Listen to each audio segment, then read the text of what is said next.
Salut les sportifs, c'est Goulven Tristan, vainqueur à 4 reprises de la Coupe du Monde Ultra Triathlon 2016, 2022, 2023, 2024 et je vous souhaite la bienvenue sur ma chaîne YouTube, Monsieur Performance. Jingle.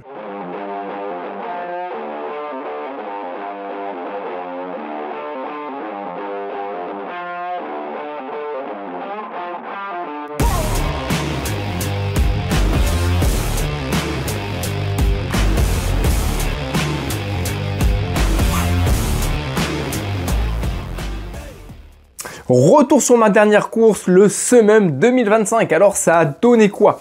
Avant d'aller plus loin, si ce n'est pas encore fait, je t'invite à t'abonner à ma chaîne YouTube, activer la petite cloche, commenter la vidéo. Je me ferai un plaisir d'y répondre personnellement. Et aussi venir rejoindre ma communauté grandissante sur Instagram si tu souhaites bénéficier d'astuces sur le sport, de live, si tu souhaites aussi me suivre aussi pour mes prochaines compétitions en Coupe du Monde d'Ultra Triathlon. Alors je t'invite vraiment à me rejoindre sur Instagram. Revenons-en maintenant à cette vidéo au Summum 2025. Voilà, après ma belle performance que j'avais fait lors du Summum 2024, je souhaitais refaire ce Summum 2025 pour améliorer mon chrono parce que tout n'avait pas été parfait en 2024, comme j'avais pu l'expliquer sur cette exceptionnelle vidéo que je t'invite à revoir, ce magnifique reportage. En 2024, il y a toute une équipe de caméramans qui m'avait suivi jusqu'au sommet du Mont Blanc. Parce que le summum c'est ça en fait. Le summum c'est un triathlon longue distance, on pourra appeler ça aussi un Ironman. C'est 3,8 km de nage dans un lac. Ensuite 180 km de vélo dans l'arrière-pays de Chamonix avec 3000 mètres de dénivelé positif. Et la course à pied, on finit au Mont Blanc, au sommet du Mont Blanc à 4810 mètres. Donc j'étais content de moi en 2024, j'avais été le deuxième finisher. Le premier finisher, ça avait été Cyril Blanchard, donc le fondateur de cette épreuve. Cyril Blanchard qui avait été également aussi le premier français à être finisher de l'enduroman, l'Arc to Arch. L'enduroman qui est considéré comme le triathlon le plus dur au monde, ça avait été le premier français, mais il avait aussi eu le record du monde de cette épreuve. Et comme je le raconte dans le reportage que j'ai fait en 2024, en fait Cyril, il avait voulu créer un peu son épreuve dans le même état d'esprit que l'enduroman, sauf que l'enduroman, la difficulté, elle est sur la natation, parce qu'il y a la Manche à traverser, donc 40 km de natation. Et lui, Cyril, comme il habite à proximité de Chamonix, il avait voulu mettre la difficulté sur la course à pied. Il s'est dit, pourquoi pas faire un final au sommet du Mont Blanc à 4810 mètres. Quand il m'avait vendu le projet, j'avais signé de suite. Le premier athlète qui l'avait fait après Cyril n'avait pas réussi à aller au bout, il avait bâché au niveau de l'ascension. Et du coup, moi, l'année suivante, je m'y étais inscrit et donc j'ai été le deuxième athlète à terminer après Cyril. Et comme en 2024, je me suis régalé, j'ai bien ramassé aussi sur cette épreuve. Je t'invite vraiment à regarder ce reportage qui est juste magnifique. Il doit durer 14 ou 15 minutes, mais tu verras, les images sont vraiment hyper jolies et on est vraiment, tu vas vraiment ça va vraiment te permettre d'être dans le défi, te rendre compte un peu de la difficulté de ce défi. Et en 2025, donc cette année, je me suis dit, j'ai envie de le refaire, j'ai envie de revivre les bons moments que j'ai vécus en 2024, les moins bons aussi, parce que c'est une épreuve qui est très violente, physiquement parlant, qui est très compliquée. Mais j'avais envie de la revivre et surtout d'améliorer mon chrono, comme j'ai pu te le dire, par rapport aux erreurs que j'ai fait en 2024. Je m'étais trompé, j'avais fait des erreurs de parcours. Mon GPS m'avait un petit peu perdu, j'avais dû perdre au moins 1 heure à 1 heure et demie à vélo. J'avais perdu à peu près 1 heure à 1 heure et demie aussi au niveau de l'ascension, dû au GPS, dû à des pauses aussi un petit peu trop longues que j'avais faites dans les différents refuges avec le guide de haute montagne. Donc tout ça, je voulais le rectifier. Je sortais aussi cette année d'une grosse première partie de saison. puisque j'ai fait une vidéo aussi il y a quelques semaines de ça, où la première partie de saison, j'ai été finisher de 45 distances à Ironman, essentiellement à travers des DK Ironman, j'en ai remporté 3. Donc voilà, capital confiance au top. Sauf que le petit bémol, c'est qu'après cette première grosse partie de saison, je me suis arrêté tout le mois d'août pendant un mois. Parce que le corps en avait besoin, l'esprit en avait besoin, le mental en avait besoin, voilà, j'en avais besoin, c'est moi qui l'ai demandé, c'est même pas mon corps qui me l'a demandé, mon corps il aurait bien continué encore, mais là fallait tout mettre en pause.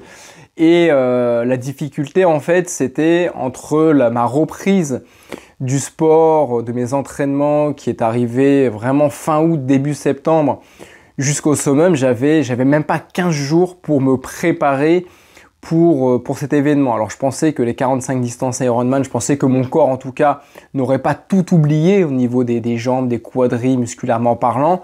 Sauf que quand j'ai repris l'entraînement pour le summum, les 4-5 premiers jours, ça a été juste horrible. Voilà, mais horrible, j'avais l'impression que j'avais pas couru depuis un an. Des grosses courbatures au niveau des quadris sur les premières sorties en course à pied que j'ai faites, malgré que les premières sorties que j'ai faites en course à pied n'ont pas forcément été violentes. Je suis resté en zone 1, peut-être zone 2. Enfin, j'ai essentiellement fait de la course à pied en chariot poussette en amenant mes enfants à l'école et chez la nounou. Donc rien non plus de violent, mais les muscles ont été à l'arrêt pendant un mois et ils ont eu du mal à se remettre dans le bain et j'ai vraiment commencé à retrouver de bonnes sensations à partir du 7e, 8e ou 9e jour. Enfin, il me restait à peu près 4-5 jours ou 5-6 jours vraiment avant l'échéance où je commençais vraiment à me sentir bien. Ça m'a permis de me mettre de reprendre un petit peu confiance, de me dire que bon, j'étais prêt, que ça allait, qu'il y avait quand même eu un gros vécu sur cette première partie de compétition que mon corps n'allait quand même pas oublier. Donc je suis parti relativement confiant, même si je devais partir avec un ami, mais finalement 3 jours avant, il m'annonce qu'il peut pas partir pour raison professionnelle. Donc dernière minute, voilà, j'appelle Cyril lui disant que j'ai personne pour m'assister, mais que voilà, j'allais pas non plus remettre l'épreuve, que j'allais pas non plus annuler l'épreuve. Donc c'est sa femme qui s'est gentiment portée porter garant entre guillemets pour m'accompagner, pour m'aider durant ce périple. Parce qu'il faut savoir que le summum en fait c'est pas une compétition où il y a où on est plusieurs, c'est vraiment un défi il y a juste un athlète. Voilà, je suis vraiment tout seul à le faire comme l'enduroman. On peut être plusieurs à s'inscrire, mais c'est une personne à la fois par rapport aux sécurités, notamment par rapport au final de la course à pied, où il faut obligatoirement être accompagné d'un guide de haute montagne. Donc je débarque chez Cyril Blanchard, donc le fondateur de l'épreuve, voilà, qui m'héberge gentiment. Donc la veille de la course, j'arrive chez lui, voilà, content de le revoir. On se fait des petites vidéos, je finalise mes sacs et tout. Je fais connaissance avec sa femme Laurence, très gentille, voilà, une perle qui me prépare les sandwichs, enfin, voilà, qui me met vraiment aux petits soins pour que toute l'épreuve se passe bien le lendemain. Après un bon dodo, no stress, j'ai passé une nuit de bébé où j'ai vraiment coupé avec la compétition. Je me suis vraiment concentré, resté focus sur ma compétition. Donc j'ai vraiment dormi comme un bébé. Le lendemain, le départ était prévu à 8h du matin. Je crois que j'ai dû me lever à 5h45 pour finaliser 2-3 trucs et vraiment prendre le temps de bien me réveiller, de bien manger, de bien digérer. Donc jusque-là, tout se passe super bien. On part sur le lieu du crime. Donc le lac de Condes. Donc 3 km 8 de nage. Donc là on est quand même mi-septembre. L'eau est froide. L'eau doit être à, je sais pas, je l'ai pas prise à température, mais l'eau doit être à 16, 17, 18. Enfin, en tout cas, elle est vraiment pas chaude, malgré que je sois en combinaison. J'ai vraiment très froid. Des difficultés à me mettre dans l'eau parce que il y a plein de vases. Je m'enfonce au-dessus des chevilles. Enfin, il y a plein d'herbes. Enfin, le début, c'est dégueulasse, mais voilà, bon, on y va, on essaye d'oublier, de faire abstraction de tout ça.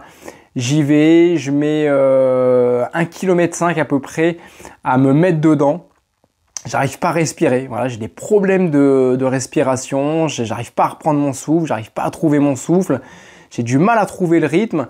Et voilà, faut attendre 1,5 km, presque 2 km avant que tout se passe bien. Et finalement, je sors en 1h40, 1h41. Enfin, je dois mettre 8 ou 9 minutes de moins que l'année dernière. Alors, le chrono est pas top, mais c'est vrai que quand on nage en eau libre, j'ai toujours du mal un peu à me guider, à nager droit. Donc, j'ai dû faire pas mal de petites pauses pour savoir si j'étais bien dans l'axe et si je déviais pas trop voilà, pour ne pas non plus perdre trop de temps et revenir sur moi ou nager beaucoup plus que 3 km 8. Ça s'est bien passé, à ma montre, j'ai dû nager 3 km 8 ou 3 km 9, donc 1h40, 1h41. Je sors, je suis congelé, je suis frigorifié, je sens absolument plus mes pieds. Je crois qu'à partir de 1 km 5, 2 km, je sentais plus mes pieds. Mes pieds, je vais les retrouver au 20e kilomètre à vélo. Donc là, je prends le temps de bien me ravitailler, de me changer, de gagner un peu de temps aussi par rapport à l'année dernière. Donc je suis plutôt content. Jusqu'à présent, je gagne du temps en natation, je gagne du temps un peu sur la transition. Et là, hop, je pars direction Saint-Gervais, donc 180 km de vélo avec quasiment 3000 mètres de dénivelé positif. Ça se passe plutôt bien. Il y a Laurence qui est devant moi en voiture, qui m'attend régulièrement sur certains carrefours. Comme je m'étais perdu l'année dernière avec le GPS, et voilà, qui m'avait fait quelques petites farces, plus il y avait des routes barrées et compagnie, donc j'avais dû faire des allers-retours, des demi-tours et compagnie, enfin ça avait été horrible. Là, la première partie de vélo, les 100 premiers kilomètres se passent plutôt bien. Je suis plutôt content, même si ça tire dans les quadrilles quand même, ça tire bien, mais voilà, pour rappel, ça devait tirer autant en 2024, donc je m'inquiète pas plus que ça. Donc je continue mon bout de chemin. La fin, ça commence à piquer, surtout on a un gros col, on termine par un gros col qui fait 16 km, où ça varie entre 5 et 9-10% pendant 15, 16, 17 km, donc ça pique pas mal. Moi, le dénivelé, j'ai pas trop l'habitude, malgré que j'ai l'habitude de faire de l'ultra distance, de l'ultra vélo, mais généralement il n'y a pas de dénivelé sur de l'ultra triathlon. Là c'est tout le contraire, il y a du dénivelé, tout ce que j'aime pas. Je me suis pas forcément entraîné à faire du dénivelé, donc j'en chie quand même sur le vélo, mais bon, le vélo il passe. Alors je sais plus en combien de temps exactement je termine le vélo, parce que au final j'ai enlevé ma montre. À la fin, j'ai enlevé mon chrono parce que ça me gênait au poignet et j'ai pas eu les temps officiels de Cyril. L'année dernière, j'avais fait un vélo, je crois, en 9h15. Là, j'ai dû faire un vélo pareil, approximativement entre 8h30 et 9h. Donc, assez déçu quand même de mon vélo. Je me suis encore perdu cette fois-ci, un petit peu moins que l'année dernière. Mais j'ai dû perdre une demi-heure, 45 minutes à vélo où je suis complètement à un moment donné sorti de l'itinéraire. Là, je voyais mon téléphone qui sonnait dans tous les sens, Cyril qui m'appelle, le guido de montagne qui m'appelle, sa femme Laurence qui m'appelle. Enfin, j'ai perdu au minimum 3 quarts d'heure, surtout que je m'étais tapé une grosse montée. Donc, il a fallu tout redescendre ensuite. Donc voilà, ça c'est vraiment les petits aléas de ce summum quand on part d'un point A, d'un point B, et qu'on a juste un GPS et que le GPS nous fait des petites farces. Mais bon, c'est comme ça. J'arrive à Saint-Gervais sur les coups de 19h à peu près, 19h15. Donc il y a Cyril et sa femme Laurence qui m'attendent. Donc je suis super content d'arriver. Les jambes ça va, bon j'ai mal mais ça va. Je suis content enfin d'en avoir terminé avec le vélo et de pouvoir enfin commencer la course à pied. Là pareil, j'essaye de pas perdre trop de temps sur cette transition. L'année dernière, sur la transition natation et la transition vélo, à chaque fois, j'avais mis 25 minutes. Donc là, j'essaye de réduire un peu le temps. Donc j'essaye de gagner au moins 5 à 10 minutes. Chose faite. Hop, une fois que je suis changé, ravitaillé, mangé, cette fois-ci, j'oublie pas mes frontales comme j'avais pu les oublier l'année dernière. Et j'avais dû finir la partie Saint-Gervais-Nid d'Aigle avec la lampe torche de mon téléphone portable. Heureusement que j'avais un téléphone portable de dernière génération et que la batterie était chargée. Là, cette fois-ci, j'ai mes lampes frontales. Donc là, je pars direction Nid d'Aigle avec Cyril qui m'accompagne pour le coup.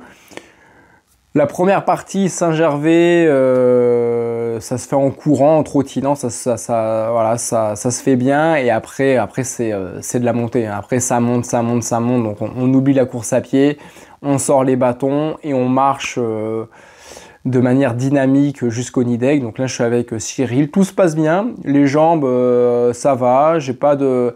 Je commence à avoir des petites nausées. Alors, je suis pas sûr que ce soit dû à l'altitude, mais des problèmes de digestion. Enfin, j'ai comme des sensations d'envie de vomir, mais j'arrive pas à vomir. Bon, ça me gêne un peu, ça m'empêche pas d'avancer, de mettre un pied devant l'autre.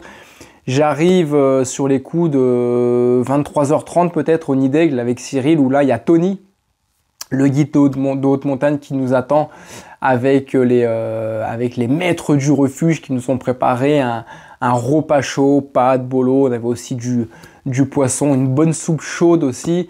Donc là, j'en profite pour checker mon sac avec Tony qui m'a tout préparé en amont. Je change mes affaires, je me mets au sec, je prends le temps de bien manger. Et tout ça, en fait, ça nous prend à peu près 50 minutes à 1 heure. Donc jusque là, on est bien, parce que généralement, les pauses nid d'aigle, avec tous les autres athlètes, il fait des pauses entre 1 heure et 1h15. Là, on repart au bout de 50 ou 55 minutes, donc là, ça va. Je sens que j'ai les jambes quand même, les quadris qui commencent vraiment, vraiment à chauffer de manière un peu anormale. Je pense que j'ai beaucoup plus mal aux quadris que l'année dernière, mais bon, voilà, ça m'inquiète pas plus que ça. Du nid d'aigle avec Tony, on trace au premier refuge Tête Rousse. Donc en temps normal, ça se fait à peu près en 1h30, 1h45, 2h, enfin entre 1h30 et 2h. Là, Tony qui a l'habitude de faire le sommet, donc il prend pas 4 chemins, lui il va directement en ligne droite. Donc ça monte énormément et dès le début, je commence à peine je quitte le nid d'aigle, j'explose littéralement. Voilà, les quadrilles, là, je serre les dents, je dis rien à Tony, mais ça monte énormément et j'ai du mal à suivre Tony. En tout cas, je m'accroche tant bien que mal. On trace au niveau du premier refuge. On le fait à peu près en 1h50. Donc je suis plutôt quand même satisfait. Généralement, avec les autres randonneurs qui l'amènent, qui ne sont pas forcément expérimentés, il met 2h, 2h15. Avec celles et ceux qui sont vraiment expérimentés, qui drop, il met 1h30. Nous, on met 1h55. Donc je me dis, voilà, ça passe encore. On arrive aux Têtes Rousses. On prend le temps de se ravitailler un petit peu. Bon, il n'y a pas grand-chose à manger. On se change, baudrier, crampons, casque, piolet. Voilà, on s'équipe là pour le sommet. En tout cas, pour l'étape intermédiaire qui va nous amener au deuxième refuge, au deuxième et dernier refuge. Donc là, Tête Rousse, on est à peu près à 3200, 3300 mètres d'altitude. Et là, on va à 3800 mètres d'altitude à peu près au refuge du goûter. Et là, c'est assez violent. Voilà, là, c'est à peu près 2 heures de marche, mais 2 heures de marche assez technique. Là, ça monte énormément. Là, je sais que les quadrilles, ils vont être énormément sollicités. On fait une pause à peu près d'une demi-heure au refuge Tête Rousse, le temps de s'équiper, tout ça. Donc ça, c'est vraiment une pause qui est la bienvenue. Ça me fait du bien pour me reposer, pour récupérer. Et on file directement tête au goûter. Et là, j'explose une deuxième fois. Mais bon, voilà, j'essaye d'accrocher Tony, je l'accroche. Ça se passe à peu près bien. On ne rencontre pas forcément de difficultés, à part les difficultés basiques, voilà, escalader les pierres, monter les marches et compagnie. On mettra à peu près 2 heures pour rejoindre le dernier refuge, donc le refuge du goûter. Là, on fait pareil, on fait une pause de 30 minutes, 45 minutes, le temps de se ravitailler, de changer 2-3 t-shirts et d'essayer de repartir au sec et de repartir le plus rapidement possible. Là, par contre, après, il n'y a plus de pause, il n'y a plus de refuge. Donc là, après, c'est directement le sommet 4810 mètres. Et là, je suis cuit. Voilà, là, je suis cuit, mais voilà, j'essaie encore une fois de repousser l'échéance, de me dire, allez, on est encore dans les temps, ça se passe bien. Tony met quand même un peu la pression. Il me dit, voilà, il nous faut encore 4-5 heures pour arriver au sommet. Alors je connais l'itinéraire par cœur puisque j'ai été 3 fois au sommet du Mont Blanc et je sais que la dernière étape qui nous reste va être très compliquée parce que ça monte mais énormément. La chance qu'on a avec nous, c'est qu'il fait super beau, il fait même limite trop chaud. Mais voilà, on a toutes les conditions qui sont réunies. On sort du refuge du goûter, on y va. Donc déjà, ça monte énormément. Après, on a un peu de plat, une descente. Donc j'en profite un petit peu pour récupérer, pour souffler. Ça me fait du bien. Ça me remonte un peu le moral. Sauf que derrière, on réattaque par un mur, mais d'une violence... Enfin, ça m'achève. En fait, ça m'achève. On est à peu près à 4100, 4150, peut-être 4200 mètres d'altitude. Ça fait à peu près 1 heure qu'on a quitté le refuge du goûter. Niveau timing, ça devient de plus en plus compliqué parce que moi, toutes les 15 minutes, je demande à Tony de m'arrêter parce que j'en peux plus. Voilà, j'ai les quadris qui sont en feu, je m'endors, j'ai un gros coup de fatigue. À chaque fois que je me pose, je m'endors 5 minutes. C'est vrai que Tony, il me reprend un petit peu au vol à chaque fois de ne pas m'endormir, qu'il fait froid, que voilà, il fait son rôle de guide de haute montagne. Mais c'est plus fort que moi, je suis sec et les quadris ne veulent plus répondre.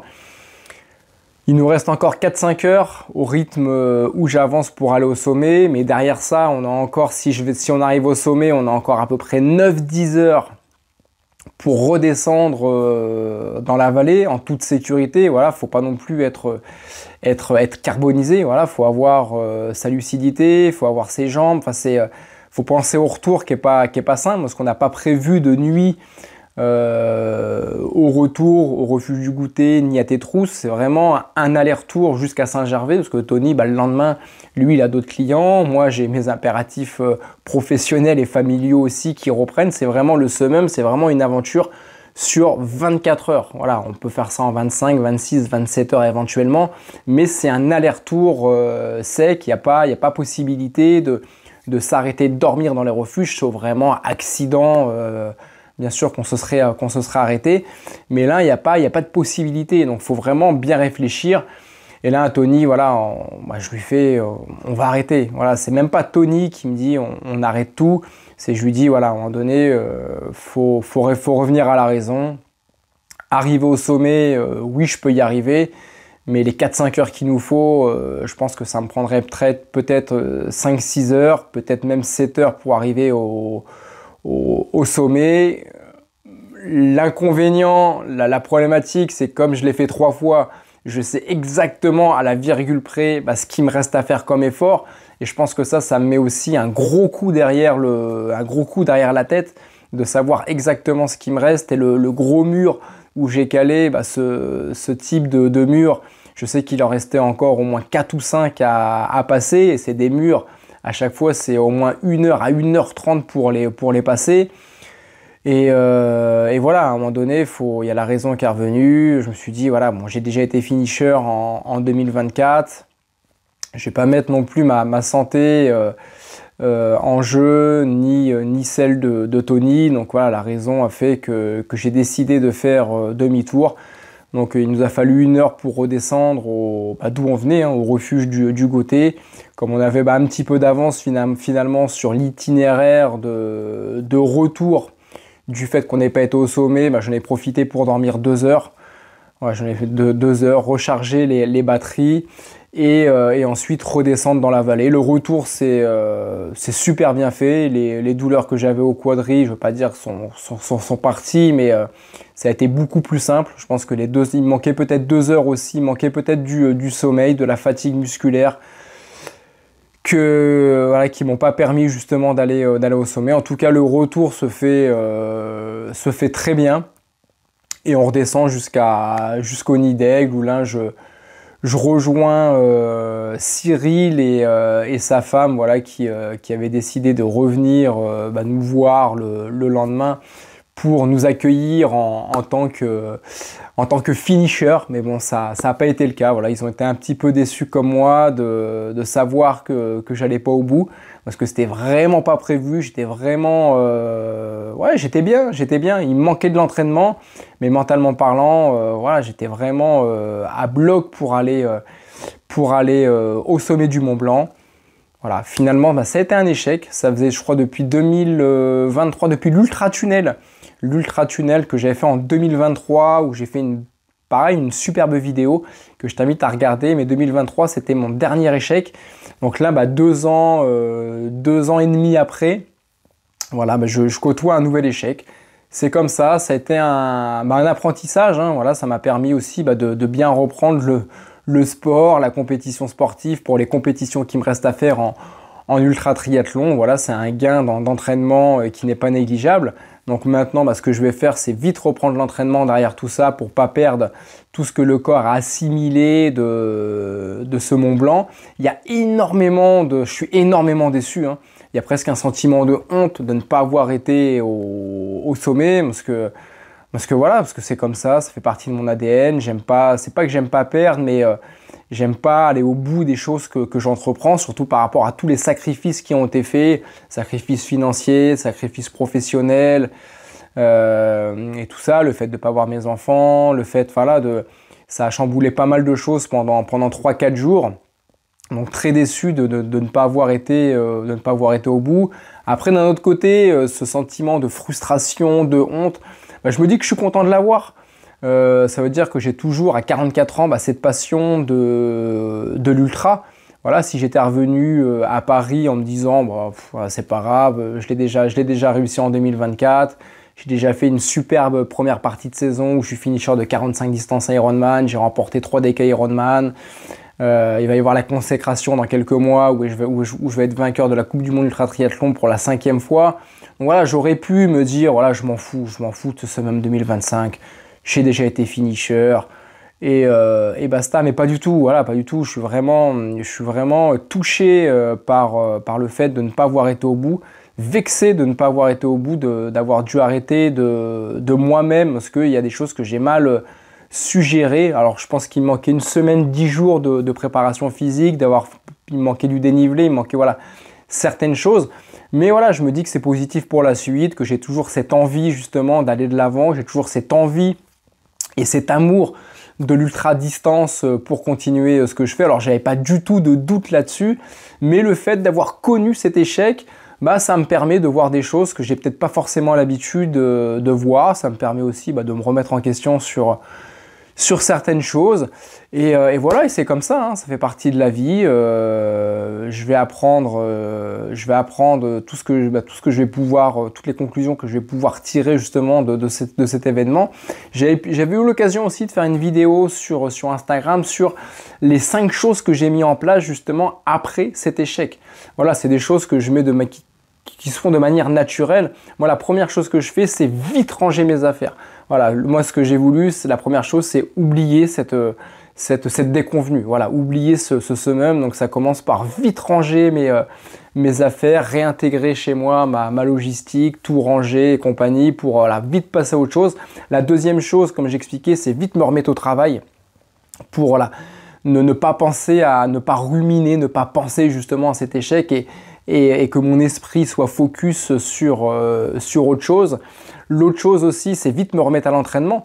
Parce que comme je l'explique dans cette vidéo, en fait, ça a quand même été un effort de plus de 24 heures que j'ai fait, même si j'ai pas été au bout de ce sommet. J'ai mangé énormément de dénivelé. Donc le corps a assimilé énormément d'informations musculaires et toutes ces informations qu'il a assimilées, maintenant faut continuer de les entretenir pour pas que je les perde et que ça me serve justement lors de mes prochaines compétitions sportives.